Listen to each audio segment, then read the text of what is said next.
हमारे सामने बैठे हो, हम आपके सामने बैठे हैं, तो अपने अपने पवित्र हृदय के अनुसार सबको अनुभव हो रहा है, एक जैसा अनुभव नहीं हो रहा। जैसे हम बैठे ना, तो एक जैसा अनुभव नहीं हो रहा है।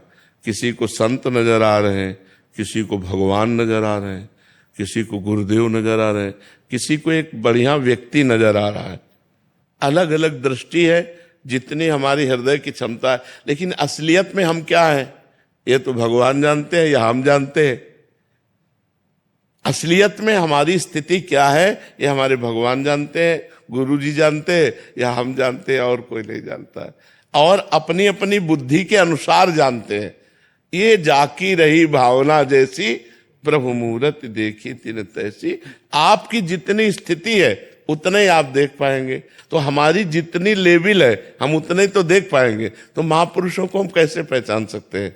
जब तक स्वयं में स्थिति नहीं होगी तब तक हम संतों को बाहरी किसी लक्षण से नहीं पहचान सकते। हो सकता है हम पाखंड को संत मान लें, संत को पाखंड मान लें। बड़ा विचित्र खेल है। अब अंदर की बात कैसे जानी जा सके? और बाहर का अभिनय तो नौटंकी नाटक में भी साधुता का लोग अच्छा कर लेते हैं। तो अभिनय को ही हम देख सकते हैं, आंतरिक स्थिति को तो देख नहीं सकते, क्योंकि आंतरिक स्थिति देखने के लिए ज्ञान नेत्र चाहिए, और वो है नहीं। जब तक ज्ञान के नेत्र नहीं होंगे तब तक हम संतों को पहचान नहीं सकते। अरे जी, थोड़ा सा तो आइडिया होगा कैसे, मतलब उन संतों को कैसे पहचाने? बिल्कुल आइडिया नहीं है। सच्चाई बात की पूछो तो बिल्कुल आइडिया नहीं है।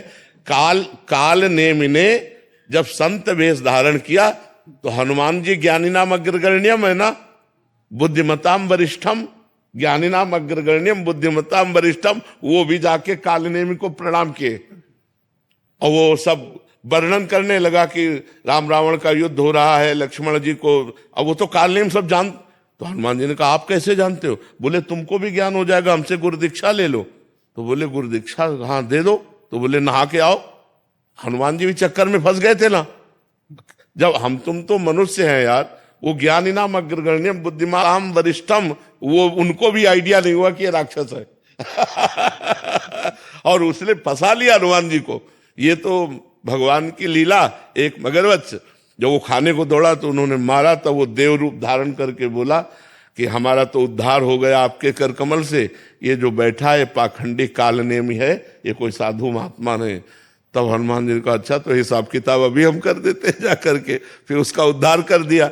तो जब इतने बड़े महान पुरुष हनुमान जी महाराज कालनेमी को जाकर के उसके वेश को प्रणाम करते हैं और उसकी बात में आ जाते हैं, तो दंभी पाखंडी नाटक कैसे पहचाना जा सकता है? सत्य मार्ग तो जब हम बहुत काल, जब बहुकाल करी सत्संगा, हम बहुत काल उनका संग करें तब हमें पता चलेगा कि हमारे आचरणों में परिवर्तन आया कि नहीं।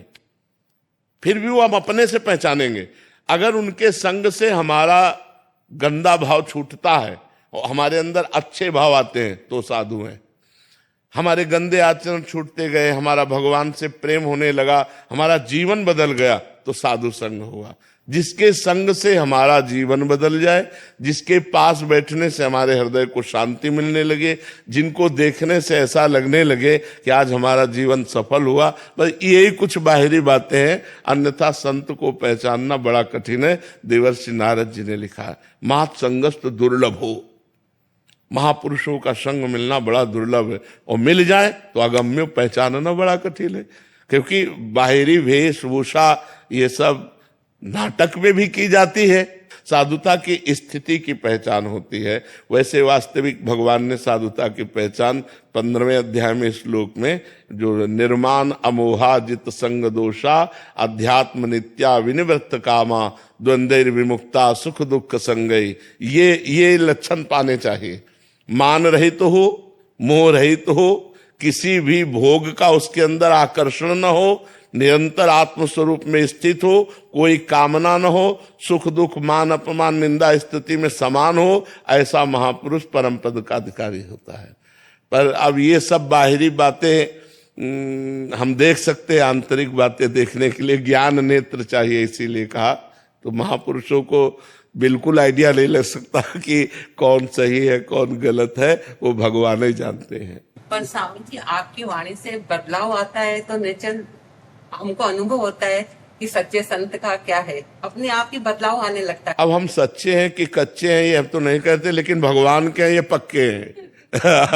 भगवान के सिवा हमारा कोई नहीं, ये हम कच्चे हैं कि पक्के हैं तो भगवान जाने, लेकिन भगवान हमारे पक्के हैं ये इसमें कोई संशय नहीं। भगवान के सिवा हमारा कोई नहीं, उन्हीं के सहारे हैं। पूरा बचपन से अभी तक जीवन चला है, अब आगे जितने क्षण जीना है उन्हीं के सहारे जीना है। उन्हें वही है हमारे, हम बचपन से जिसकी खोज में चले थे हम बस उसी में रहना चाहते हैं, अन्य नहीं। और जितने जुड़े हैं तो केवल भजन, जो हम समाज सेवा कर पावे नहीं, केवल भजन। भजन में लगो, भजन ही सबका कल्याण करेगा, अपना भी और दूसरे का भी।